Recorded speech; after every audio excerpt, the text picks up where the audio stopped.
नाज़िन ताज़िन बरसातुनि सबब हर साल जियां हिन साल बि खिपरो जे अछड़े थर जी ख़ूबसूरती ढंढुनि जी हुस्नाकिन खे ॾिसण लाइ इलाइक़े समेत परे परे जा सयाह पहुची सैरो तफ़री करे लुत्फ़ अंदोज़ थी रहिया आहिनि। उन हवाले सां ॾिसूं था खिपरो मां ज़ाकिर शेख जी हीअ रिपोर्ट।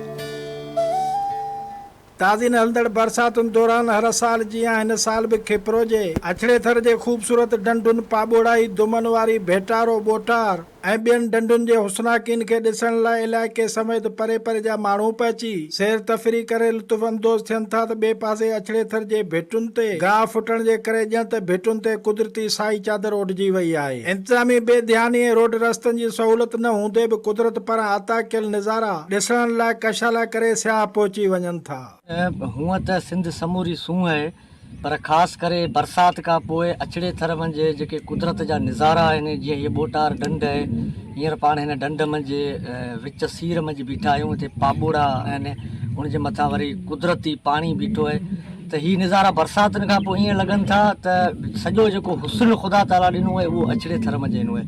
अछड़े थर जी हीअ 3.5 खां 4 किलोमीटर ते मुश्तमिल हीअ ॿोटार ढंढ आहे। अहिड़ियूं केतिरियूं ई ढंढूं आहिनि जेके हुस्न मंझि हिक ॿिए खां ज़ोर आहिनि।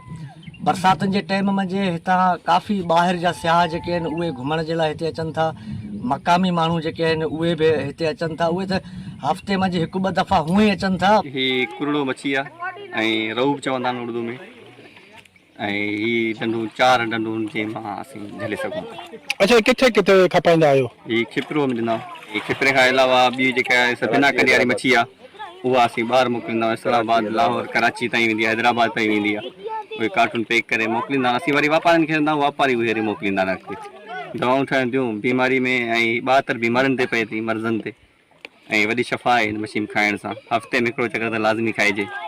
साईं हिते जी सूंहं सिंध जी काथी पाण खे ॿाहिरि न मिलंदी। हिन खां अलावा हिते पाॿोड़ा आहिनि, मच्छी आहे, उन जे चाह सां माण्हू हिते काफ़ी छिकिजी रसनि था। पर अफ़सोस इन ॻाल्हि जो आहे त हिते का बि सहूलियत कोन्हे का। असांजी इहा ई गुज़ारिश आहे त बराए महिरबानी सियाहनि जे लाइ के रेस्ट एरिया ठाता वञनि, उन्हनि जे लाइ पाणी या खाधे पीते जो बंदोबस्तु कयो वञे, जीअं परे परे खां काफ़ी ॿियनि मुल्कनि खां बि हिते माण्हू रसी सघनि था। कैमरामैन सजाद शर, मोहम्मद इस्माइल गजू सां गॾु ज़ाकिर शर, धरती टीवी न्यूज़ खिपरो।